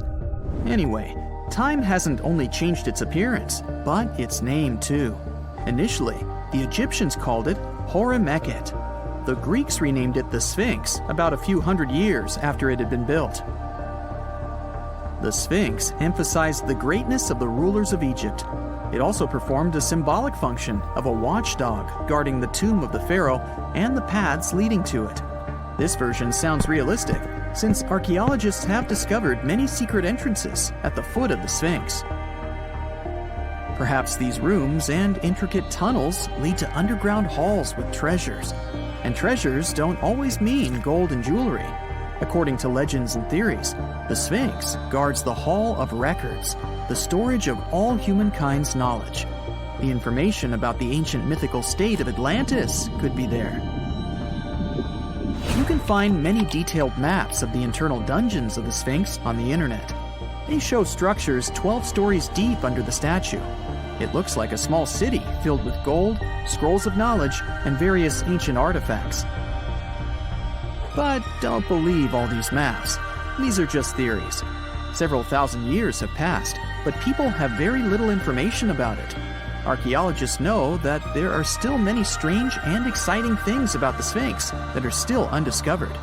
Some locals are afraid to research because they believe they can awaken something terrible from the underground depths. Therefore, it's mostly scientists from other countries who conduct the excavations. In 1998, scientists discovered strange tunnels leading to empty rooms under the Sphinx. They realized that some people tried to get there through tunnels in the past, and maybe those people took all the treasures that were there. One of the legends says that some powerful artifact lays beneath the Sphinx. Its technology can change the whole world, but the locals are hiding it because it can damage the planet. Some believe that you can find evidence of unknown technologies painted on the granite walls in the pharaohs' tombs. But most likely, these paintings and signs tell us the myths and legends of ancient Egypt. But what if Egyptian symbols and drawings are detailed instructions for using ancient technologies? What if the locals that lived at that time thought, people in the future won't be able to get energy themselves. Let's leave some detailed instructions for them. Anyway, there are many riddles and theories. In reality, the search for answers is a dangerous undertaking, since it's not easy to get into the underground halls. Excavations can ruin the structure of the entire Sphinx. Any person inside the tunnels may get lost and never be able to find their way back. Besides, it costs a lot of money. Now, what would be awesome is if people could invent some device that could scan underground areas and show their detailed models. Before we get into the reason why and how there are pyramids all around the world, let's talk about some of the examples. I'll start with the Pyramid of the Sun in Mexico. These folks really knew how to build a city. Their well-planned urban center spanned over 7 square miles and boasted several pyramids. But the Pyramid of the Sun is the most impressive. This giant pyramid was built way back in 100 CE and is one of the biggest structures of its kind in the whole Western Hemisphere. It's so big that it's 216 feet high above the ground. If you ever find yourself in this ancient city, you won't be able to miss the Pyramid of the Sun. It's right there on the east side of the Avenue of the Dead, the city's main north-south street. To build this incredible pyramid, around 1 million cubic yards of material were used, including a special kind of red volcanic rock called hued tizontle. Impressive, huh? We don't know too much about the people who built the Pyramid of the Sun or its purpose. But archaeologists believe there was once a temple on top of it. When explorers went below the pyramid in the 1970s, they found a bunch of cool tunnels and chambers. In 2011, they even found a secret stash of clay pots, obsidian pieces, animal bones, human figurines, and a mask. Who knows what other secrets the pyramid is hiding? If you decide to see this one, you must climb the pyramid using the 248 uneven steps on the west side. Watch your step. Sudan got some pyramids too. Nubian pyramids aren't as big as the ones in Egypt, but they still got around 200 of them. These ancient pyramids have been home to the tombs of the pharaohs of the Meroitic Kingdom for almost 1,000 years, who ruled Egypt from Nubia to the Mediterranean Sea. The pyramids at Meroe were constructed using granite and reddish sandstone. Oh, and did you know that Sudan has more ancient pyramids than Egypt? The Kushite pyramids depict the indigenous architecture and burial traditions of Nubia's Napata and Meroe kingdoms, which ancient Egypt influenced. Meroe, the burial site of over 40 queens and kings, is the most extensive Nubian pyramid site. The tomb walls depict mummified royals bedecked in jewelry, their wooden caskets containing bows, quivers of arrows, and other artifacts pointing to the Meroitic relationship and trade with Egyptian and Greek civilizations. So if you're looking for some ancient tombs to explore, you may consider skipping the crowds in Egypt and heading on down to Sudan. Let's fly to Iraq to see some more pyramids. Ziggurats have fancy receding layers and tiered temples. Instead of a smooth exterior, it has tiers like a cake. Perfect for all the important work and rituals that went on inside. You can find these towering structures scattered throughout Iraq and Iran, and they're a real testament to the power and skills of the people who built them. One of the biggest and most impressive ziggurats is the ziggurat at Ur. It's basically a giant rectangular pyramid that stands a whopping 70 to 100 feet tall, with 3 levels of terraces and a temple on top. Can you imagine how many baked bricks it took to build that thing? Try 720,000 for just the lower portion. This particular ziggurat was built for Sumerian king Ur-Nammu. Similar to other ones, this pyramid has been around for thousands of years, so it got a little rough around the edges. Thankfully, the Babylonian king Nebuchadnezzar II and some archaeologists came to the rescue in the 6th and 20th centuries respectively, and now you can find this near Talil Air Base. The ziggurat at Ur was built in 2100 BCE by King Ur-Nammu for the moon deity Nana. It was the tallest building in the city, and you could see it from miles around. It was like the medieval cathedral spire of its day. People would come here to bring their agricultural surplus and get their food allotments and seek spiritual nourishment. Sadly, the Nana temple at the top of the ziggurat didn't survive, but we do have some blue glazed bricks that may have been part of its decoration. The lower parts of the ziggurat are pretty amazing though. The architects even included holes in the temple's baked exterior to let the water evaporate from its core. Since we explored some of the pyramids on our planet, let's take a broader perspective. They can be found in many parts of the world. Egypt has over 100 pyramids, double that number in Sudan, and dozens of others are scattered in the Middle East and China. The Americas have the most pyramids in total, with more pyramids than the rest of the world combined. These pyramids are located in Mexico, Guatemala, Honduras, and El Salvador.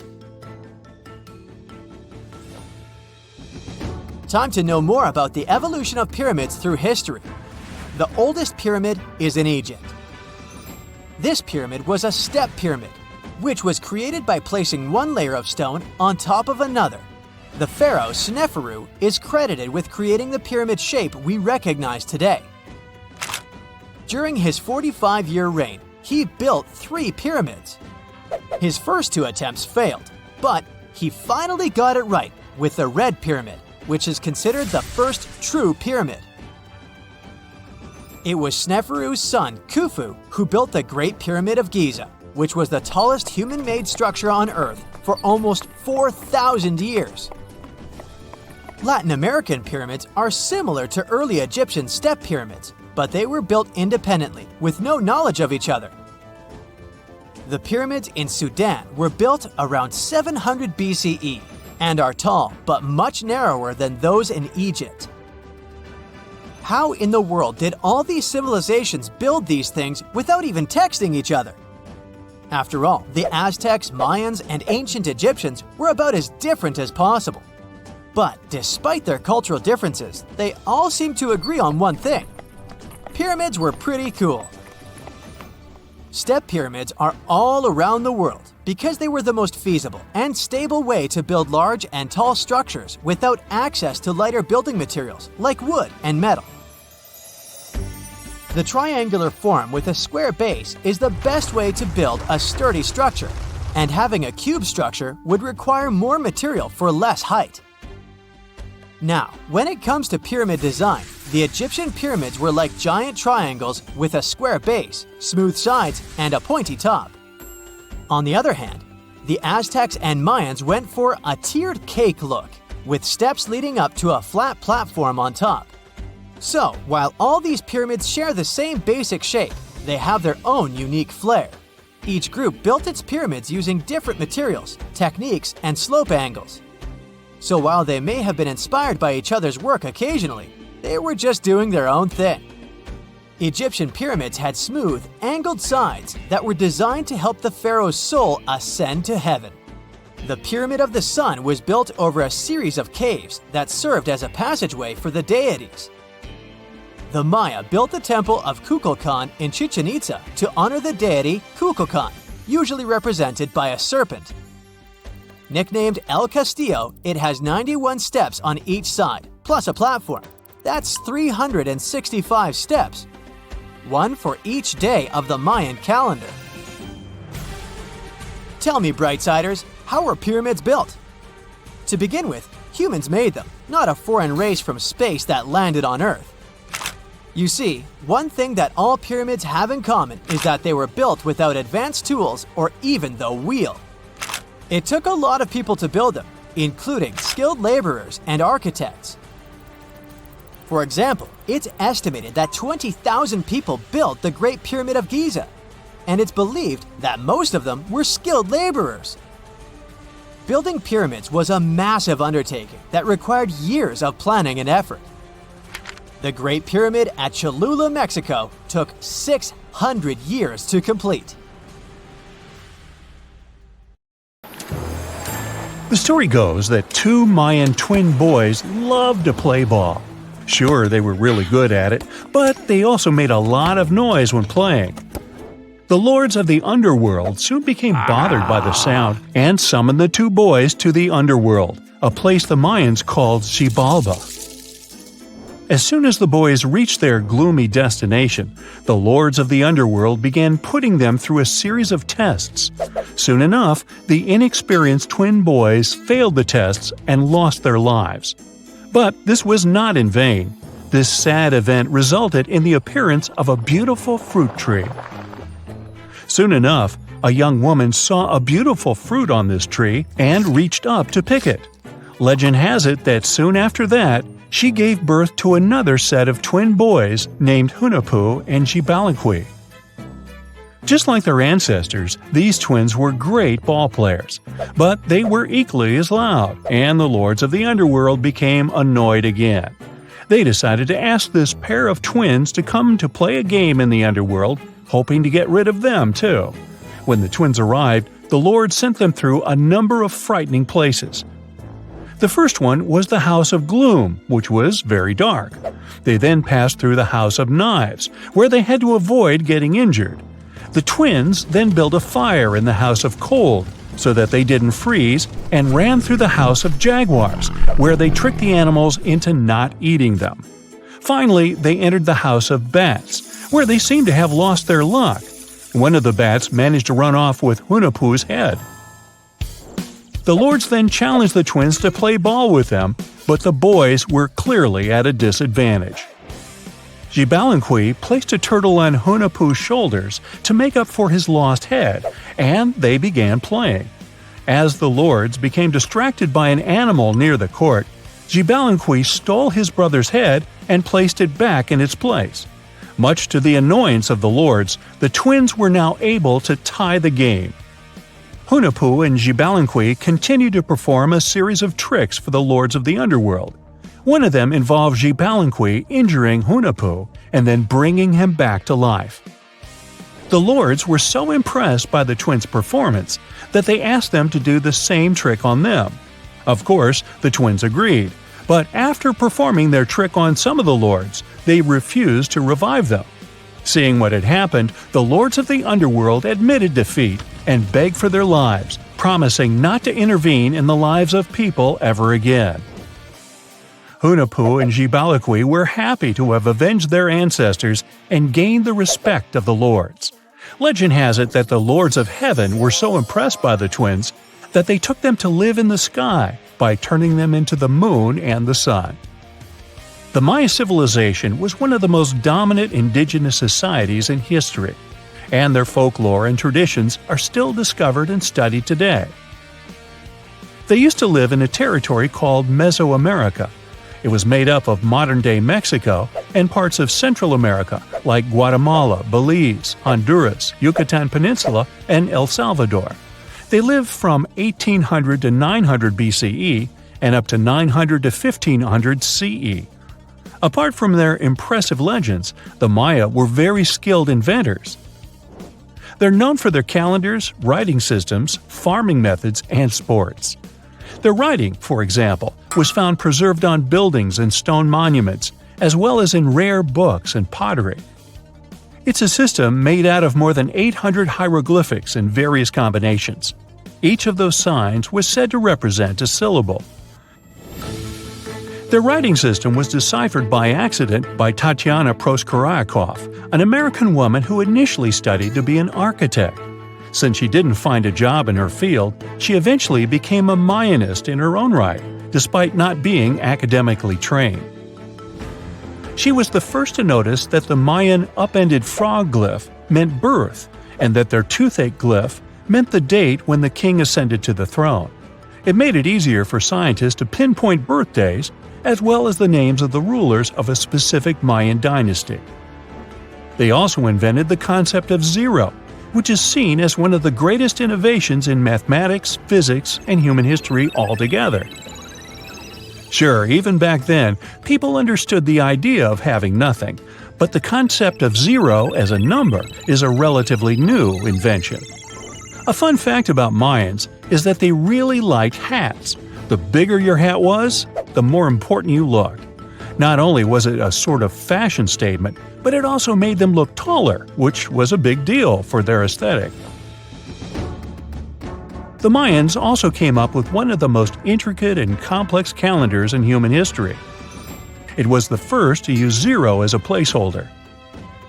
Their calendar ended on December 21st, 2012, which led some people to believe that it translated to the end of the world. Obviously, that was not the case. It just so happened that the date coincided with the end of a Mayan cycle of years. But you know, as advanced in science and astronomy as they were, they did make some mistakes. One of them was their belief that the world was flat. Their theory was that the four corners of the world were watched by the Brother Lords, who kept the sky from falling over their lands. Hats off for their menus, though, as they were well-known chocolate eaters. They turned eating chocolate into a form of art. The drink they made wasn't really like the hot chocolate we enjoy today, though. The recipe included mixing cacao with water, honey, chili pepper, cornmeal, and other ingredients to make a foamy, spicy drink. The ritual of drinking cacao was a crucial part of their celebrations. We're not done discovering all the amazing parts of their architecture and civilization. It was only a few years ago that a Maya pyramid was found at Tonina, in the Mexican state of Chiapas. It was estimated to be more than 1,000 years old. The reason why it escaped archaeologists for so long was that it lay hidden under what was believed to be a natural hill. The ruins of two Mayan cities have been recently discovered in the Mexican state of Campeche. Why didn't we find them until now? Well, they were concealed by really thick vegetation, which made it difficult for archaeologists to reach them. The Mayans didn't just disappear. Their descendants are still around today, many of them choosing to live in their ancestral homelands. You can find them in Guatemala, for example, where the Maya people make up the majority of the population. Overall, the Maya ethnic group contains people that speak different Mayan languages, such as Yucatec, Quiche, Quechua, or Mopan. They had no idea what a spa day was, but the Mayans really enjoyed a nice sweat once in a while. Sweat lodges were discovered around ancient Mayan sites. They were built out of stone or adobe. These rooms were an essential part of their cleansing and healthcare rituals. One of the earliest sweat lodges was found in Quello in northern Belize and appeared to date back 3,000 years. One of the most important parts of the Mayan culture was a ball game which they named Pips. It had both political and spiritual significance. We can see ball courts at important parts of Mayan archaeological sites. The main goal of the game was to pass a rubber ball through a very high stone hoop without using your hands. Basically, it was a combination of soccer and basketball. However, it could have serious consequences. The loser could, at times, even lose his own life. Ooh, high stakes indeed. Because of this game and the need for bouncy balls, the Mayan people were some of the first cultures to use rubber. They made it using natural latex. There were different kinds of rubber depending on what natural substances the latex was mixed with. And that, my friend, is the way the ball bounces. Sorry, but you know me, I just couldn't resist. When you hear the word mummy, you might get a chill down your spine. That's because most of us associate this word with those creepy characters we've seen in some scary movies. But in reality, mummies have helped us understand a lot about ancient civilizations, their rulers, and about how people used to deal with losing their loved ones. The people most famous worldwide for their mummies are the ancient Egyptians. They believed that some sort of existence after passing away was possible, if certain conditions were met. That's why they insisted on preserving the human body through the process of mummification and placing the mummy in a furnished tomb, kind of like giving it a fully functioning apartment of its own. Why did they believe in this? Well, because they were deeply connected to their natural environment for the most part. They saw the natural cycles around them, like how the sun rose every day, followed by the moon, or how new life was always sprouting from plants, even after they had wilted away. They also believed that the powerful spirit Osiris, who represented the cycle of passing away and resurrection, played a role in this process. To prepare for the afterlife, the ancient Egyptians followed certain rituals, like mummification, which involved using materials like honey, resins, and incense to preserve the body. There's no other mummy more popular than that of King Tut. He was a young pharaoh who ruled over 3,000 years ago in Egypt. The problem with discovering ancient royal tombs is that most of such burial sites were previously robbed. People knew ancient rulers had been left with many valuable belongings, so those locations became vulnerable to thieves. When King Tut's tomb was opened in 1922, people were excited because it had not been robbed, like many other previously discovered royal tombs. That's how well hidden it was. Inside, his mummy was encapsulated in a total of 3 coffins, including one made of gold. The objects found in his tomb showed us what ancient Egypt was like, and studying his mummy also helped us learn about the culture and practices popular at the time when he passed away. We also learned about his family by looking at his DNA. Scientists were able to discover that he had had a disease called malaria and a problem with his foot that might have made it hard for him to walk. Ramses II was another pharaoh in Egypt who ruled for 68 years, which was quite a lot back in the day. He was known for his expansion campaigns and building projects. Many objects from his time as a ruler still exist today, including a large statue of him. Ramses II was about 6 feet tall and lived to be about 90 years old. After looking at his mummy, scientists concluded that he may have had a medical condition that affected his spine. Now, remember those thieves I mentioned before? They are probably the reason why Ramses II ended up in a plain coffin in a secret collection of royal mummies at Deir al-Bahari, which was rediscovered in 1881. Thankfully, archaeologists were able to identify him because his journeys had been recorded on his wrappings. The process was really tedious too. In fact, in ancient Egypt, the mummification process could take a staggering 70 days to complete. A special person would say a very specific speech while delicately handling the body and drying it out using a type of salt called natron. They also used linen and resin to make the body look more lifelike and to wrap it in cloth. The tomb was equally as important for ancient Egyptians. The walls of King Tut's tomb, for example, were adorned with intricate artwork that depicted his journey to the afterlife, from his burial procession to his passage through the underworld. The ancient Egyptians believed that everyone made this journey after passing away, and they filled their tombs with items and paintings to help the person in their spiritual travels. Additionally, the walls of the tomb were decorated with spells from a special book, which contained a collection of poems that the Egyptians believed would help people reach the afterlife. And speaking of how important this journey was, people also placed food in these ancient tombs. In King Tut's tomb, archaeologists discovered 36 jars of vintage beverages and 8 baskets of fruit, which were believed to be left there to help him in his journey to the afterlife. The Egyptians believed that traveling to the afterlife took a really long time, so they left a lot of supplies, such as food and water, to sustain their loved ones. Pharaohs also generally had numerous luxurious garments and beautiful jewelry in their tombs to ensure that they would have a fashionable journey.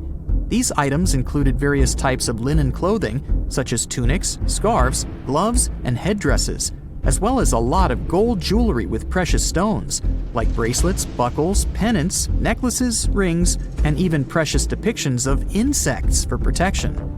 Some were also deposited with fans made from ivory and ostrich feathers to keep them cool in the afterlife. Some ancient rulers were even placed in their forever apartments along with boats.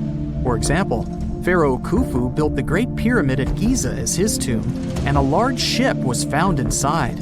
King Tut, however, was buried with multiple boat paddles, but no actual boat.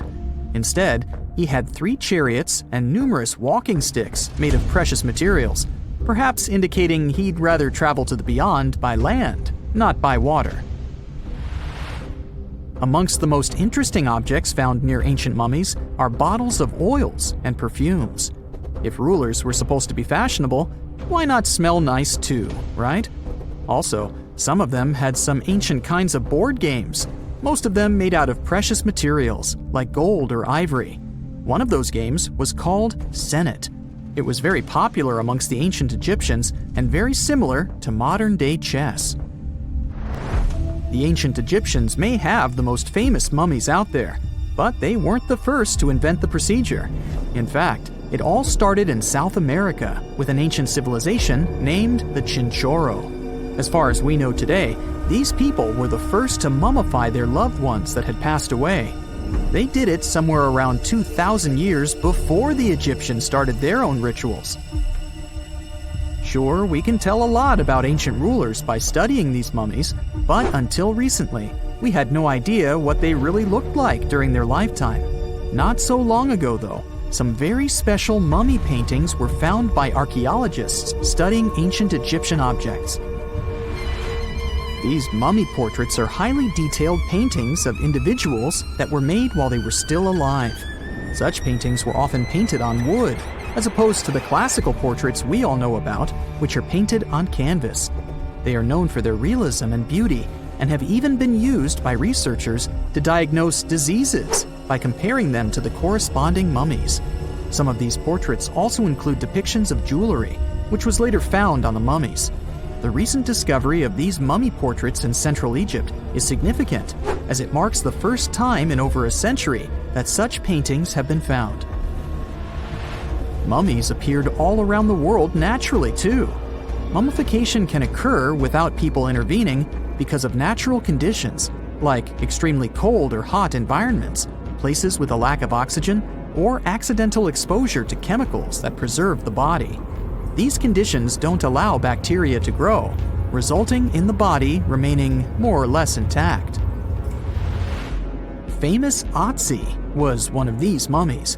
We know today he was a man who lived around 5,000 years ago in Europe. But upon his discovery in the Alps in 1991, Austrian authorities initially believed that he was a modern mountaineer because of how well preserved the body was. However, after the Iceman was removed from the glacier, it was determined that he was actually from the Copper Age.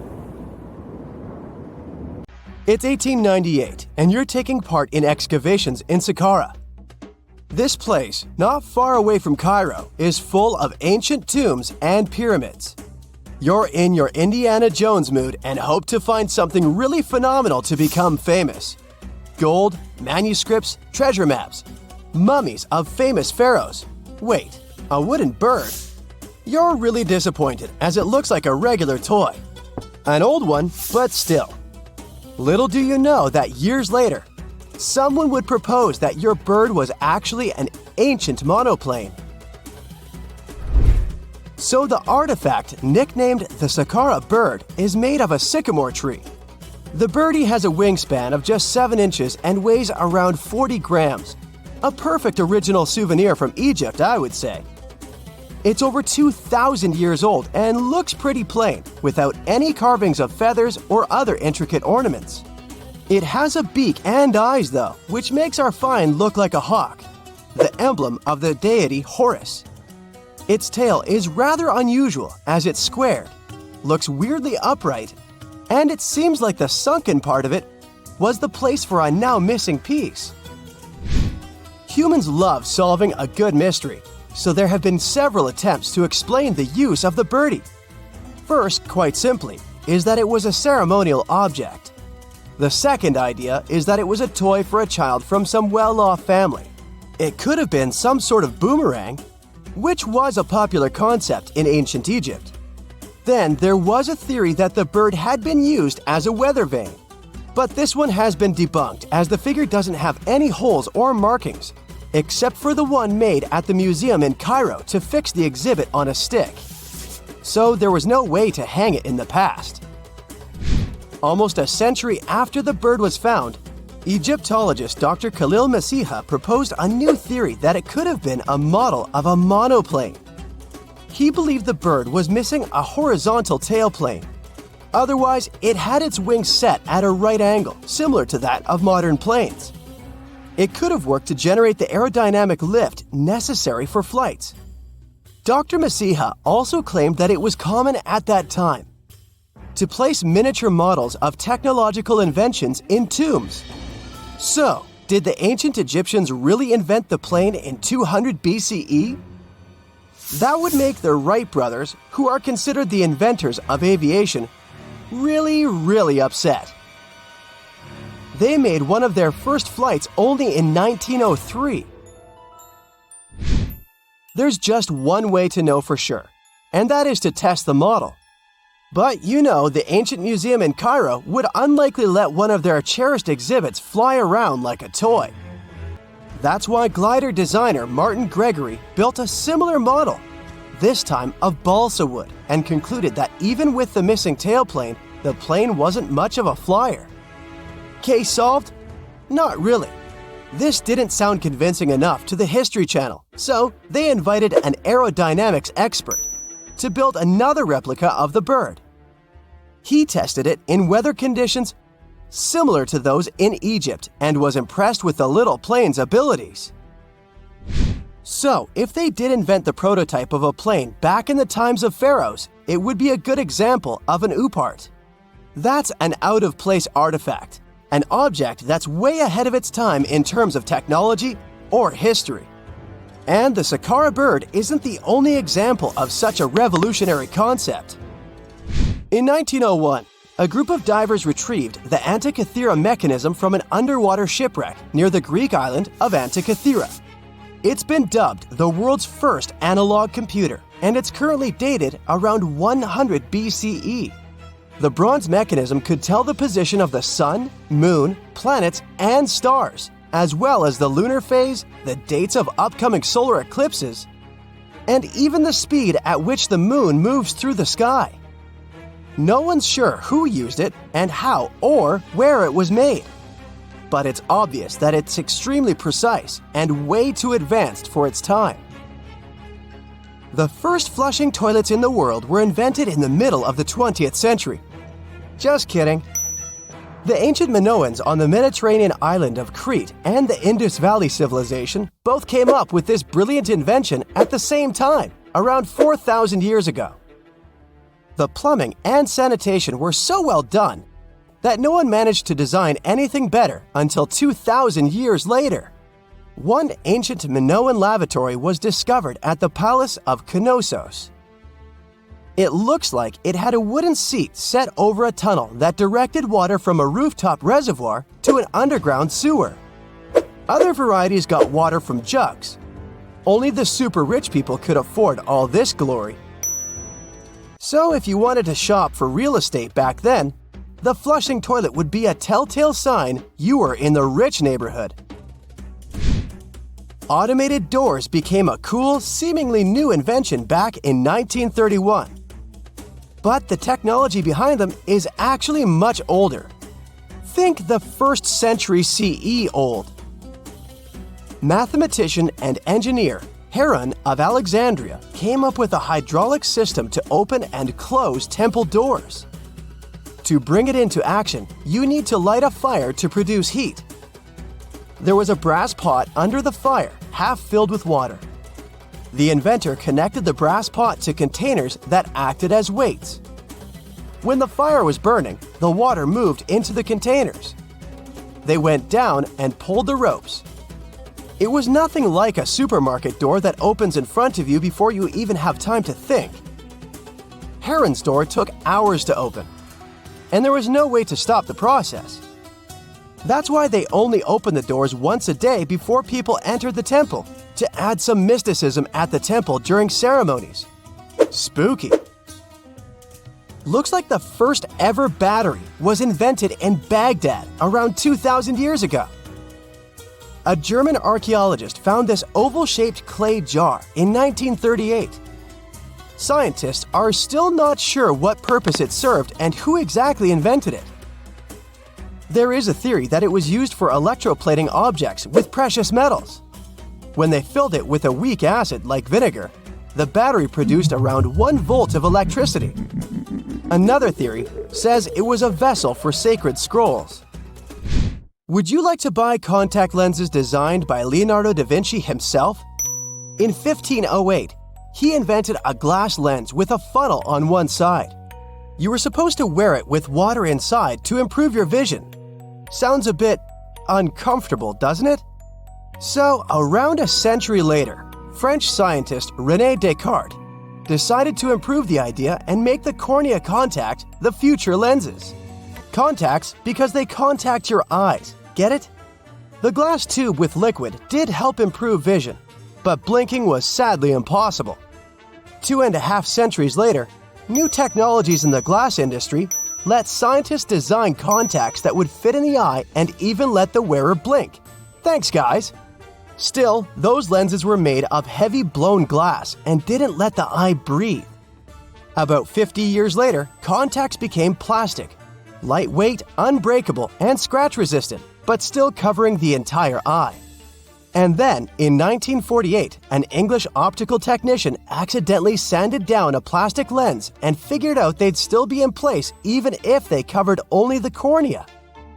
Imagine you're living in 19th century London and need to send a message to New York. It would have taken about 10 days to get there by ship.